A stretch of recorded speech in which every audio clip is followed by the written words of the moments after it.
बोरमध्ये एक अत्यंत विषारी इंडियन स्पेक्टिकल कोब्रा पडलेला आहे. आम्ही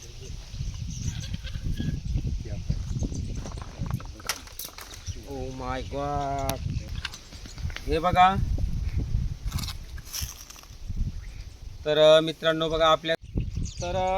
बघा, हे दादा हे वैभव दादा वाघ. गाव कोणतं? माळेदुमाळा मळेची वस्ती आहे. तर त्यांच्याकडे काल अचानकपणे त्यांच्या लक्षात आलं की त्यांची बोर आहे. ही बघा, इथं बोर आहे. तर बोरमध्ये एक अत्यंत विषारी इंडियन स्पेक्टिकल कोब्रा पडलेला आहे. आम्ही चौकशी केली. त्यानंतर बघा, हा जो आकडा आहे, आकड्याचा वापर करून काळजी, मेहनत आणि सुरक्षितता वापरून रेस्क्यू करणार आहे. तर बघा, साप एका निसर्गाचा घटक आहे, पण बघा पोटाच्या खळगीसाठी किंवा निवाऱ्यासाठी गेलेला असेल, बिळदिसता क्षणीमध्ये पडला. तर आपण कशा पद्धतीने काढतो, व्हिडिओ नक्की शेवटपर्यंत बघा. तुम्हाला त्या सापाबद्दल पूर्णपणे माहिती दिली जाईल. तर हा आकडा आहे, ताराचा आहे, लवचिक आहे. आपण आतमध्ये टाकणार आहे. कोण चाललं?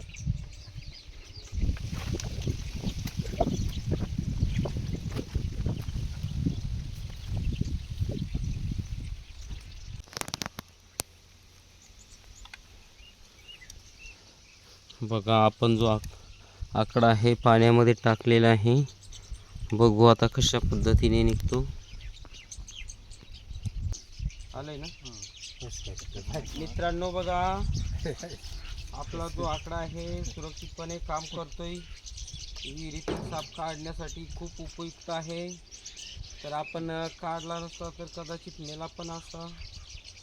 तर बघा, तारेच्या आकड्याच्या साहाय्याने आपण हा साप सुरक्षितपणे मधून बाहेर काढण्याचा प्रयत्न करतोय.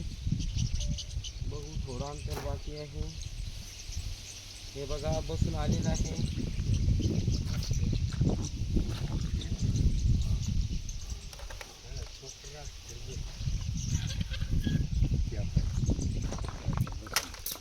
ओ माय गॉड, बघा, थोडा अंतर होतं, निसटला होता, पण आपण अनुभव असल्यामुळे सुरक्षितपणे पकडला.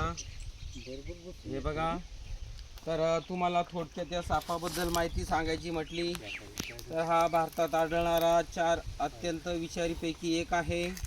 इंडियन स्पेक्टिकल्ड कोब्रा, इंग्लिशमध्ये म्हणतात, मराठीत भारतीय नाग, काही ठिकाणी गेहोन, काही ठिकाणी, आणि त्याचं सायंटिफिक नेम आहे नाजा. या सापामध्ये न्यूरोटॉक्सिक नावाचं विष असतं. चावल्यानंतर मृत्यू हे अटळ असतं, योग्य वेळी उपचार झाला नाही तर बघा, कदाचित चावल्यानंतर आपण जितकं शक्य होईल तितकं आपला अमूल्य वेळ सरकारी दवाखान्यात जाण्यासाठी घालवा. तिथं अँटीव्हेनम नावाची लस भेटते. सापावर प्रतिविषाचं योग्य काम करते. हे बघा, त्याचं पण बघा, साप जेव्हा चिडतो तेव्हा फण फुगवतो, किंवा हलणाऱ्या वस्तूकडे हलणारी वस्तू दिसली तरी तो फण फुगवत असतो. हे बघा, हा जो साप आहे पिल्लं न घालता अंडे घालतो.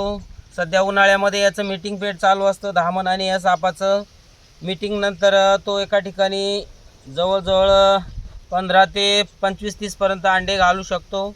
आणि अंडे घातल्यानंतर 2.5-3 महिन्यातून त्यामधून आपोआप पिल्लं निघतात. तो पिल्लाचं रक्षण करू शकत नाही. हे बघा, तर मित्रांनो बघा, आपल्या घराच्या आसपास साप येऊ नये म्हणून शक्यतो उंदीर नसणार नाही याची पूर्णपणे काळजी घ्या. कारण सापाचं आवडीचं खाद्य हे उंदीर आहे. उंदीर असल्यावर साप हा 1 किलोमीटरवरून सुद्धा येऊ शकतो.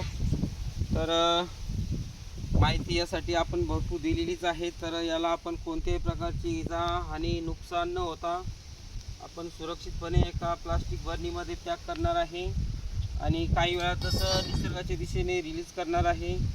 मित्रांनो, साप एक हा निसर्गाचाच घटक आहे, पण निसर्ग हळूहळू कमी झाल्यामुळे साप हे मानवी वस्तीकडे वळत आहेत.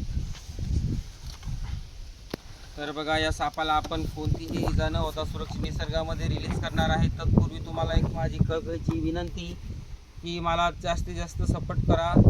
आपला एक लाईक खूप महत्त्वाचा आहे. आणि नवीन पाहत असेल तर माझ्या चॅनलला सबस्क्राईब करून माझ्या चॅनलची शोभा वाढवा. चला, भेटूया जंगलात जाताना. धन्यवाद.